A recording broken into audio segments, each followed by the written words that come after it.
Due to the recent poll, we will be starting a new series on a brand new manhwa. The story begins with Damduk, the protagonist, ensconced on a chair, engaged in an interview that he had been ardently preparing for.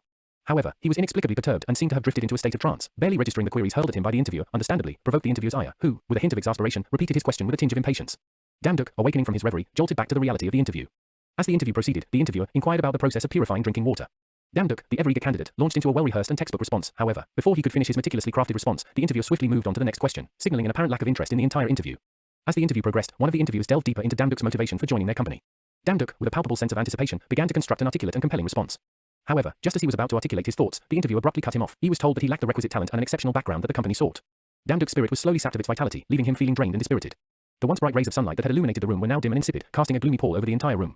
A bewildered expression clouded Damduk's face as he struggled to comprehend the interviewer's comments. The interviewer further mocking Damduk's lack of talent, undeterred by the barrage of insults and ridicule, Damduk held his ground, refusing to be cowed by the interviewer's scornful words. He calmly reminded the interviewer that the recruitment notice had made no mention of talent as a prerequisite for the job.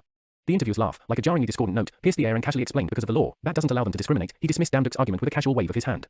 Reality is often different, he sneered, punctuating his words with a sharp snap of his fingers on the desk. A surge of anger coursed through Damduk's veins, his fists clenched in frustration. This was not the first time he had been rejected for a job due to his supposed lack of talent. It was a bitter pill to swallow, a constant reminder of the infamous incident that had rocked the world, the appearance of the dungeons. In the aftermath of that fateful event, some individuals had been blessed with extraordinary talents that propelled them to new heights of success and achievement. These so-called talented individuals had become the darlings of society. Damduk had been a strong believer in the idea that talent was a gift to humanity until it was revealed that he had no talent. As he sat in the shadow of the mocking interviewer, he couldn't help but feel like that belief had been shattered. Damduk's patience was wearing thin as the interviewer continued to spout discriminatory remarks. He let out a deep sigh, his eyes narrowing as he tried to keep his composure in the face of such blatant ignorance. "Excuse me, but do you realize that what you're saying is a clear violation of anti-discrimination laws?" he asked, his voice laced with frustration. The interviewer merely chuckled in response, dismissing Damduk's concerns with a wave of his hand. The insults continued to flow freely, each one was more venomous than the last. But Damduk refused to be cowed. He demanded that they treat him with the basic respect that any human being deserved, and when they continued to mock him, he stood up and revealed a small recorder in his hand. The sudden change in the interviewer's demeanor was almost comical.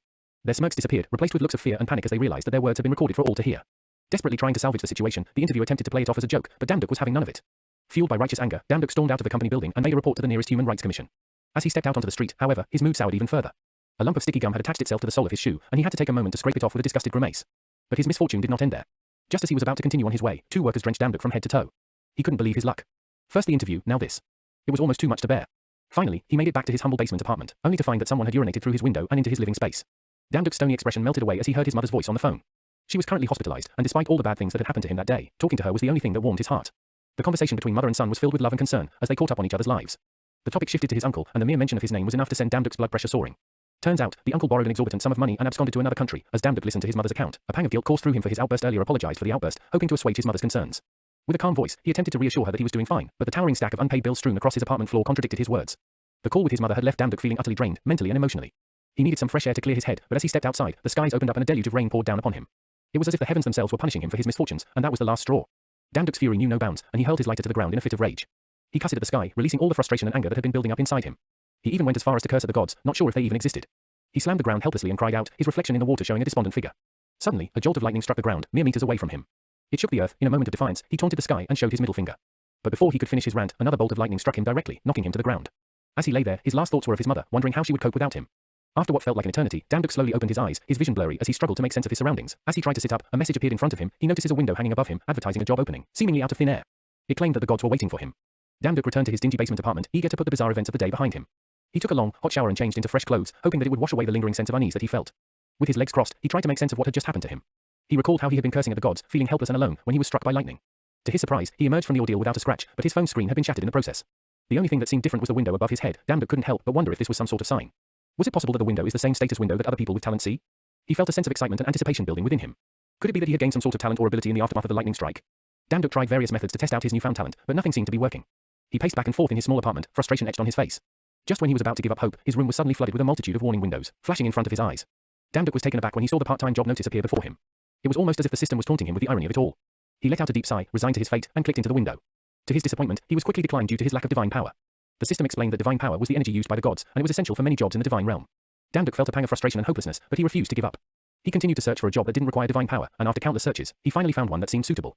The notice was sent out by Thor himself, requesting workers to build a dungeon. It didn't require any divine power or experience, but it was a laborious job. In the end, Thor himself added an additional message indicating that Loki's men are not accepted. Damduk was hesitant at first, but he knew he needed to start somewhere. He was quickly reminded of the keyword, dungeon, as he can help to correlate that the dungeon was made by gods. Seeing the payment was an astonishing 12 Thors, he clicked the apply button and held his breath as he waited for a response. In a blink of an eye, a blinding light engulfed Damduk, whisking him away to an unfamiliar land.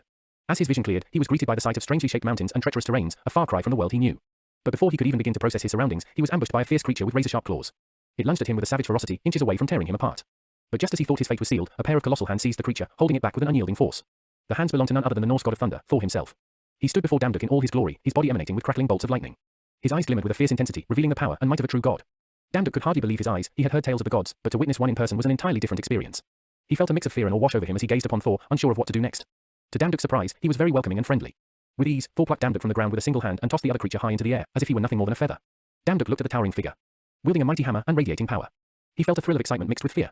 What kind of world was this? Thor looked at him with a quizzical expression, his brow furrowed in thought. You look like a god from the land of Asia. Damduk looked around at the people who toiled around him. They were definitely not human. Damduk gazed up at the towering god of thunder, his heart pounding with apprehension. How could he possibly explain his origins to such a powerful being? But he knew he had to try, for his own sake. With a nervous smile, he stammered out his story. He told Thor he came from a small mountain. Thor listened intently, his eyes sparkling with interest. A god of the mountains, he mused. How fascinating. I have always had a deep respect for those who protect the land and its people. You must be very powerful, indeed. Seeing Damduk is deeply immersed in the human culture, Thor looked at Damduk and questions if he is okay to make a place to make humans suffer. As Damduk and Thor made their way through the twisting, turning corridors of the construction site, Damduk's heart raced with excitement. The place was a maze of tunnels and chambers, with workers scurrying about like ants on a hill. One of the workers called out to him, handing him a pickaxe and pointing him in the direction of a nearby tunnel. Get to work, godling, he said with a grin. We've got a lot of digging to do today. As the day wore on, Damduk found himself growing more and more enamored with the work. He dug and scraped and toiled, never once complaining or slowing down. The other workers noticed his enthusiasm, and soon they were all talking about the strange god from Asia who worked so hard and never seemed to tire.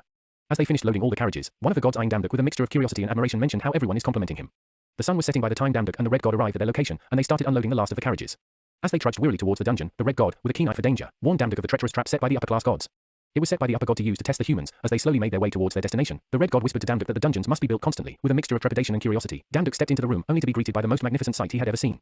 The massive stone chamber, with its intricate details and fascinating interior, was a testament to the skilled craftsmanship of the workers who had toiled tirelessly to bring it to life. But to Damduk's surprise, this magnificent place was only built within minutes. With a collective sigh of relief, the weary travelers finished unloading the final crate, the weight of their journey lifting ever so slightly from their shoulders. The red god cautioned Damduk not to be deceived by the unassuming appearance of the stone nestled within the crate. To the untrained eye, it may have looked like a simple rock, but in reality, it was a harbinger of spider spawning. There were hundreds, ready to hatch. As Damduk's eye fell upon the ancient coffin, his heart quickened with an eerie mix of curiosity and dread. Within its shadowy depths lay a lizard man, its embodiment far from complete.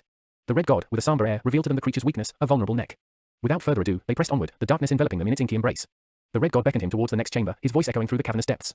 There, he revealed a goblin's hiding shelter. As they moved with ever-increasing haste, the darkness seemed to take on a life of its own, breathing and pulsing with malevolent energy. Suddenly, out of the darkness, a small figure emerged, its eyes gleaming with a sickly, unholy light. With a guttural roar, it leaped towards Damduk, catching him off guard and sending him tumbling to the ground in a tangled heap. The goblin's laughter echoed through the chamber, its grotesque figure shaking with mirth as if it had just pulled off the greatest prank of all time. The red god, standing beside the goblin, joined in the laughter. With a wry smile, the red god revealed to Damduk that they had all been the unwitting victims of a prank, but the levity was short-lived, for the red god's next words were tinged with a grim foreboding. As they continued to build the dungeons, the goblins would soon gain intelligence, becoming cunning and crafty opponents. They would be difficult to confront, their cleverness and quick thinking making them.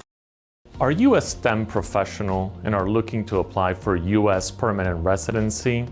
Then stay tuned, because today I'm going to be discussing an exciting option for certain professionals in the STEM field.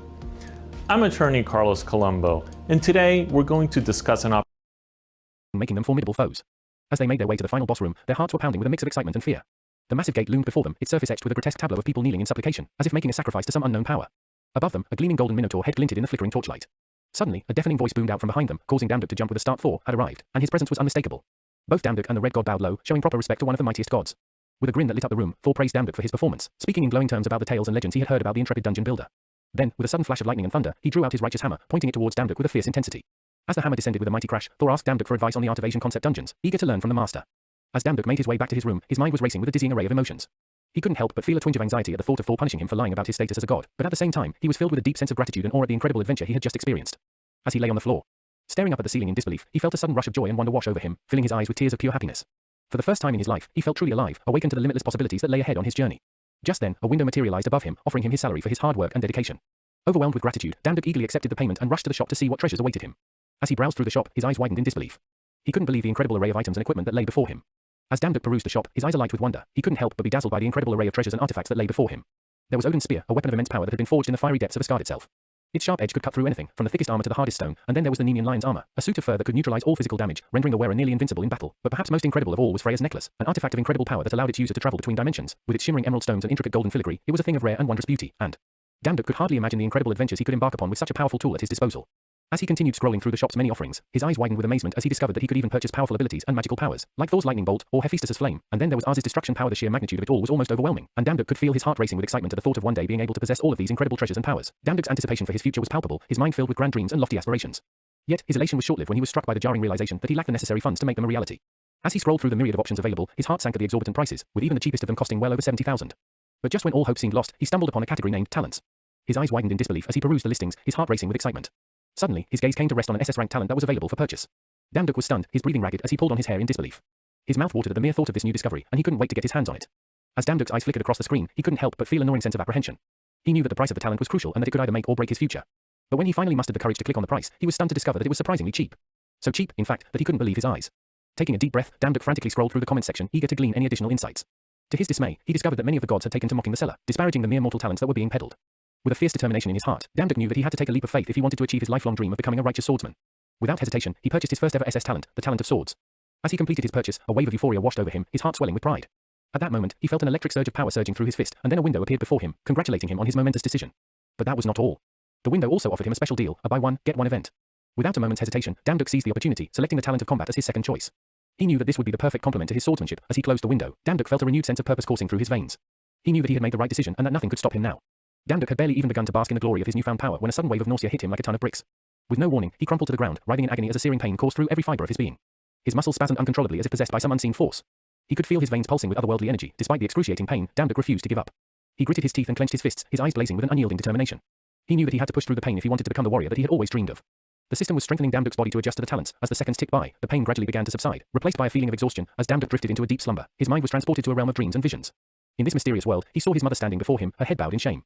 "I'm sorry, Damduk, I'm an incompetent mother," she whispered, her voice barely audible. But Damduk refused to accept this bleak assessment of his mother's worth. With a fierce determination in his heart, he stepped forward and took her hand in his. He said, his voice ringing out like a bell. "You were never incompetent. I have talent now, I can protect you." As he spoke these words, a radiant light began to glow within his chest, suffusing his body with warm, comforting energy. Damduk slowly rose to his feet. As Damduk's eyes scanned the status window before him, he felt a thrill of excitement coursing through his veins. He saw his name emblazoned in bold letters, along with his job title and the list of talents he had acquired. This was the moment he had been waiting for, the culmination of all his efforts and dreams. Just as he was about to share this exhilarating news with his mother, his phone rang. His heart leaped with joy as he saw her name flashing on the screen, eager to tell her of his latest triumph. But his elation was short-lived as he heard the worry and concern in her voice. "Don't come to the hospital today, Damduk," she pleaded. Confused and alarmed, Damduk demanded to know what was going on. Before his mother could answer, a strange voice interrupted the conversation. It was a man, speaking urgently and with a note of panic in his tone. "Is this the guardian of Mrs. Cho?" he asked, and Damduk hesitated for a moment before answering in the affirmative. "We're in a terrible situation here," the man continued. "There's a dungeon nearby." Damduk's mind reeled with shock and disbelief. A dungeon? How could this be possible? But he knew he had no time to waste, his mother's safety was at stake, and he had to act quickly. With a steely determination in his heart, Damduk sprang into action. Damduk's heart pounded in his chest as he raced down the stairs of his apartment complex, his mind consumed with worry for his beloved mother. Every step he took felt like an eternity, his head dripping with sweat as he pushed himself harder and harder. His breath came in ragged gasps as he sprinted towards the hospital, his mind racing with worst-case scenarios. As he neared the building, Damduk's worst fears were confirmed.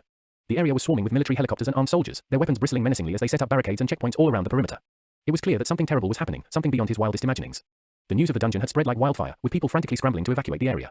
The army had descended in full force, their weapons at the ready as they prepared to confront the unknown threat lurking within the dungeon's depths. Damduk watched in awe as the military officers barked out orders and barked warnings through their loudspeakers, urging the bystanders to leave the area immediately. Undeterred, Damduk leaped out of his taxi and sprinted toward the crowd, his combat skills honed to perfection. His senses were heightened to a level beyond human comprehension, and he could hear the whispers of the bystanders as clearly as if they were standing right beside him. One military personnel's claim caught his attention. The government was gathering all the hunters in the country. Damduk fought his way through the swarm of people, the throng of bodies surging like a tempestuous sea. When he finally made it to the front, he stood before the army officer with a steely determination, his voice ringing with urgency. "My family is trapped inside," he implored, his words dripping with desperation. "I must go in." But the officer's countenance was stern, unyielding. "I'm sorry, there is a sign of a maze dungeon," he replied, his voice clipped and sharp. "We cannot allow civilians to enter. The situation is far too dangerous." Damduk's heart sank after hearing it was a maze dungeon. Then, with a sudden jolt, the world seemed to tilt on its axis. The clouds overhead began to roil and churn, a furious tempest brewing in the heavens. Lightning crackled and surged, the air thick with the scent of ozone and electricity. As if in response to this tumultuous display, a blinding beam of light erupted from the sky, piercing the ground with a deafening crash. Damduk could feel the earth tremble beneath his feet, and could see the terror etched on the faces of those around him. As the shockwave reverberated through the air, sending people and debris hurtling in all directions, a portal materialized before Damduk's eyes. He gazed at it with a mixture of awe and trepidation, his palms slick with sweat. And then he saw it, the twisting, convoluted labyrinth that he had constructed just hours ago.